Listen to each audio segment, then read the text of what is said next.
সেদ্ধ ডিম এবং ছোলার ডাল দিয়ে একটা দারুণ নতুন রেসিপি আজকে আপনাদের সাথে শেয়ার করতে এলাম। লাঞ্চের জন্য অথবা ডিনারের জন্য এই রেসিপিটা কিন্তু একেবারেই পারফেক্ট, আর একবার বাড়িতে অবশ্যই ট্রাই করে দেখবেন, সকলের খুব বেশি ভালো লাগবে। গরম গরম ভাত, রুটি, লুচি, পরোটা সব কিছুর সাথে কিন্তু এই রেসিপিটা জাস্ট জমে যায়। নমস্কার, আমি নীলিমা, আপনারা দেখছেন এনপি টেস্টি ফুড। তো চলুন বন্ধুরা, ছোলার ডাল এবং ডিম দিয়ে দারুণ এই রেসিপিটি দেখে নেওয়া যাক।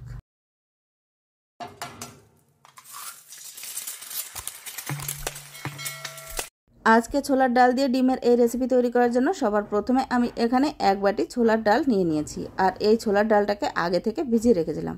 চেষ্টা করবেন 1 ঘন্টার জন্য কমসে কম ভিজিয়ে রাখার জন্য। তো বন্ধুরা, এবার এই ছোলার ডালকে ভালোভাবে ধুয়ে পরিষ্কার করে নিয়ে তারপর কুকারের ভেতরে দিয়ে দিলাম, আর 1 বাটি ডালের জন্য 2 বাটির মতো জল দিয়ে দিতে হবে। তারপর এর ভেতরে দিয়ে দিতে হবে 2টো চেরা কাঁচা লঙ্কা আর স্বাদ মতো লবণ এবং হলুদ, অল্প একটু সর্ষের তেল দিয়ে এই কুকারের ঢাকনাটা বন্ধ করে 2টো হুইসেল আসা পর্যন্ত অপেক্ষা করতে হবে। তো বন্ধুরা, এখানে জলের পরিমাণটা যদি কম অথবা বেশি হয় সেক্ষেত্রে পরে কিন্তু অ্যাড করে দেওয়া যাবে, কোনো অসুবিধা নেই। তো কুকারের ঢাকনাটা বন্ধ করে দিলাম, এবার এটাকে 2টো হুইসেল আসতে দেব। তো যতক্ষণে এই ডালটা সেদ্ধ হচ্ছে ততক্ষণে আমরা বাকি কাজগুলো করে নেব। তো তার জন্য এখানে একটা মিক্সিং জার নিয়ে নিয়েছি, আর এর ভেতরে 6 থেকে 7টা নিয়ে নিলাম শুকনো লঙ্কা, দিয়ে দিচ্ছি 2টো কাঁচা লঙ্কা, আর দিয়ে দিলাম অর্ধেকটা পরিমাণ টমেটো, আর সেই সাথে দিচ্ছি বেশ কয়েকটা রসুন, আর দিয়ে দেবো 1 টুকরো আদা। এখানে যদি আপনাদের কাছে জিরের গুঁড়ো থাকে তাহলে দেওয়ার কোনো প্রয়োজন নেই। তো আমার কাছে আজকে জিরের গুঁড়োটা শেষ হয়ে গেছে, সেজন্য এখানে হাফ চামচের মতো জিরে দিয়ে দিলাম। অল্প একটু জল দিয়ে এই সব উপকরণকে বেশ ভালোভাবে একটা স্মুথ পেস্ট তৈরি করে নেব। তো দেখুন বন্ধুরা, এখানে মশলাটা কিন্তু আমাদের রেডি হয়ে গেছে। আর এদিকে আমি 8টা ডিম নিয়ে নিয়েছি, সেদ্ধ করে নিয়েছি ডিমগুলো আগে থেকে, আর ডিমের গায়ে একটু চাকু দিয়ে ছোট ছোট করে কেটে নিয়েছি। এতে করে লবণ, হলুদ সহ বাকি মশলাটা এর ভেতরে খুব ভালোভাবে ঢুকবে। এইবার এই সেদ্ধ ডিমের ভেতরে দিয়েছি পরিমাণ মতো হলুদ, স্বাদ মতো লবণ এবং অল্প একটু লাল লঙ্কার গুঁড়ো। এবার এই ডিমের সাথে এই সব উপকরণ বেশ ভালোভাবে লাগিয়ে নেব। তো আমি আর হাত দিলাম না, প্লেটটা ঝাঁকিয়ে এই ডিমের গায়ে বেশ ভালোভাবে লাগিয়ে নিচ্ছি। আর এদিকে দেখুন আমাদের কুকার কিন্তু ডালটা সেদ্ধ হয়ে গেছে, মানে 2টো হুইসেল এসে গেছে। এবার এই কুকারটাকে সাইড করে ঠান্ডা করে নেব। তো যতক্ষণে কুকারটা ঠান্ডা হচ্ছে ততক্ষণে চুলোয় একটা কড়াই বসিয়ে দিয়েছি, আর কড়াইতে দিয়েছি পরিমাণ মতো সর্ষের তেল। তেল গরম হয়ে গেলে এর ভেতরে দিয়ে দেব আগে থেকে মশলা মাখিয়ে রাখা ডিমগুলো দিয়ে একটু ভেজে নিতে হবে। তবে ডিমগুলো দিয়ে কিন্তু বেশি ভাজা যাবে না, তাহলে ডিমগুলো একটু শক্ত হয়ে যাবে, খেতে ভালো লাগবে না। আমি এখানে হালকা করে ডিমগুলো ভেজে নেব। তবে আপনাদের যদি কড়া করে ডিম ভাজা পছন্দ সেক্ষেত্রে আপনারা কড়া করে ভেজে নিতে পারেন, কোনো অসুবিধা নেই। তো ডিমগুলো আমি হালকা করে ভেজে তারপর তুলে নিচ্ছি। এবার কড়াইতে যে তেল ছিল ওই তেলের ভেতরে আরও একটু সর্ষের তেল দিয়ে দিলাম, আর তেলটা বেশ ভালোভাবে গরম হয়ে গেলে এর ভেতরে ফোড়নের জন্য দিয়ে দেবো হাফ চামচের মতো গোটা জিরে, দিয়ে দিচ্ছি 2টো শুকনো লঙ্কা আর তেজপাতা, সেই সাথে দিয়ে দেবো অল্প একটু হিংটা দিয়ে ফোড়নটাকে বেশ ভালোভাবে নাড়াচাড়া করে নেব। তারপরে এর ভেতরে দিয়ে দেবো পেঁয়াজ কুচি। আমি এখানে একটা বড় সাইজের পেঁয়াজ নিয়ে নিয়েছি, আর পেঁয়াজটাকে বেশ ভালোভাবে কালার চেঞ্জ হওয়া পর্যন্ত ভেজে নিতে হবে। তো দেখুন বন্ধুরা, এদিকে পেঁয়াজটা ভাজা হতে থাক, আর আমরা যে ডালটা সেদ্ধ করে রেখেছিলাম সেই ডালটা আমি আপনাদের একবার দেখিয়ে দিচ্ছি। দেখুন বন্ধুরা, ডালটা কিন্তু একেবারে ঘেটে যায়নি, সেদ্ধ হয়ে গেছে, কিন্তু গোটাই আছে। হাত দিয়ে টিপ দিলে এটা জাস্ট ম্যাশ হয়ে যাচ্ছে। তো এরকমই ডাল আমাদের প্রয়োজন। তো দেখুন বন্ধুরা, এবার ডালটাকে সাইড করে নিচ্ছি।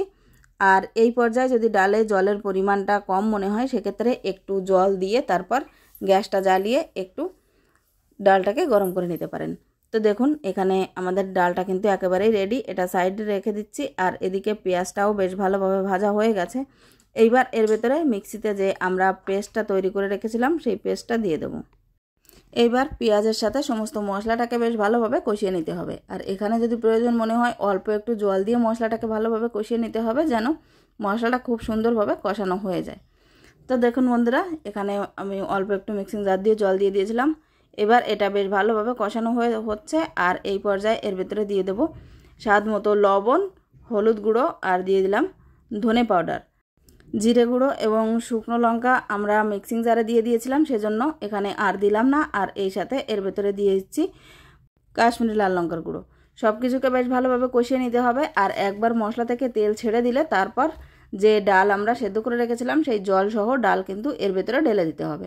তারপর মশলার সাথে ডালটাকে বেশ ভালোভাবে একবার মিশিয়ে নিয়ে তারপর ভালোভাবে ফুটে উঠতে দিতে হবে এবং ডালটা বেশ ভালোভাবে ফুটে গেলে এর ভেতরে দিয়ে দিতে হবে আগে থেকে ভেজে রাখা ডিমগুলো। তারপর আবারও একটু রান্না করে নিতে হবে যতক্ষণ না পর্যন্ত ঝোলটা একটু কমে আসছে। বন্ধুরা, ঝোলটা আপনারা যে যেমন রাখতে চান তেমনই রাখতে পারেন, কমিয়ে অথবা বাড়িয়ে নিতে পারেন, কোনো অসুবিধা নেই। তো দেখুন বন্ধুরা, এখানে ডালটা কিন্তু বেশ ভালোভাবে ফুটে উঠেছে। এইবার এর ভেতরে দিয়ে দেবো আগে থেকে ভেজে রাখা ডিমগুলো। বন্ধুরা, আজকে এই ছোলার ডাল দিয়ে ডিমের রেসিপিটি যদি আপনাদের ভালো লেগে থাকে অবশ্যই একটা লাইক করে দেবেন। আপনাদের করা একটা লাইক আমাকে নেক্সট ভিডিও তৈরি করার জন্য অনেক বেশি মোটিভেট করে। আর আজকের এই ভিডিওটা যদি আপনারা ইউটিউব থেকে দেখে থাকেন তাহলে চ্যানেলটিকে সাবস্ক্রাইব এবং যদি ফেসবুক থেকে দেখে থাকেন তাহলে পেজটিকে ফলো করে নেওয়ার অনুরোধ রইল। আর যারা অলরেডি সাবস্ক্রাইব করে দিয়েছেন তাদেরকে জানাই অসংখ্য ধন্যবাদ। এভাবেই আমার পাশে থাকবেন। বন্ধুরা, এখানে আমি অল্প একটু চিনি দিয়ে দিলাম। আর এই রেসিপিতে নারকেলও ব্যবহার করা যেতে পারে, যদি কেউ নারকেল দিতে চান সেক্ষেত্রে ফোড়নের সময় জিরে, তেজপাতা এবং শুকনো লঙ্কা দেওয়ার পর নারকেল দিয়ে একটু ভালোভাবে ভেজে নিতে হবে। তারপর বাকি মশলাগুলো পেঁয়াজ কুচি সব কিছু দিয়ে দিতে হবে, সেক্ষেত্রে আরও বেশি টেস্ট লাগে। তো দেখুন বন্ধুরা, এখানে আমার রান্নাটা প্রায় কমপ্লিট হয়ে এসেছে। এবার এর ভেতরে দিয়ে দিচ্ছি গরম মশলা গুঁড়ো, দিয়ে দিলাম 1 চামচের মতো দেশি ঘি, এটা আমার ঘরে তৈরি করা ঘি। আর সেই সাথে দিয়ে দিচ্ছি ধনেপাতা কুচি। সব কিছুকে একবার ভালোভাবে মিলিয়ে নেব। তারপর গ্যাসের ফ্লেমটা বন্ধ করে একটা সার্ভিং ডিশে সার্ভ করে নিতে হবে। বন্ধুরা, এই রেসিপিটা যে কোনো দিন দুপুরে লাঞ্চের জন্য অথবা রাত্রেবেলায় তৈরি করে দেখে নিতে পারেন, সকলের কিন্তু খুব বেশি পছন্দ হবে। আমি একটু ডালটা ঝোলঝোলি রেখেছি, মানে খুব বেশি শুকনো করিনি। তবে আপনারা চাইলে এটা গামাখাও রাখতে পারেন, সেক্ষেত্রেও কিন্তু টেস্টটা অনেক বেশি ভালো আসে। তো এবার আমি একটা সার্ভিং ডিশে সার্ভ করে নিলাম। এই রেসিপিটা একবার বাড়িতে অবশ্যই ট্রাই করে দেখবেন, সকলের খুব বেশি ভালো লাগবে। তো বন্ধুরা, আজকের মতো ভিডিওটা আমি এখানেই শেষ করতে চলেছি। আবারও ফিরে আসবো একটা নতুন রেসিপি নিয়ে। ততক্ষণ পর্যন্ত সবাই খুব ভালো থাকবেন, সুস্থ থাকবেন। আর যারা ভিডিওটি এই পর্যন্ত দেখে নিয়েছেন অবশ্যই একটা লাইক করে দেবেন। আপনাদের একটা লাইকে আমার মনোবল কিন্তু অনেক বেশি বেড়ে যায়। তো বন্ধুরা, এতক্ষণ পর্যন্ত ধৈর্য ধরে ভিডিওটি শেষ পর্যন্ত দেখার জন্য আপনাদের সবাইকে অনেক অনেক ধন্যবাদ। নমস্কার।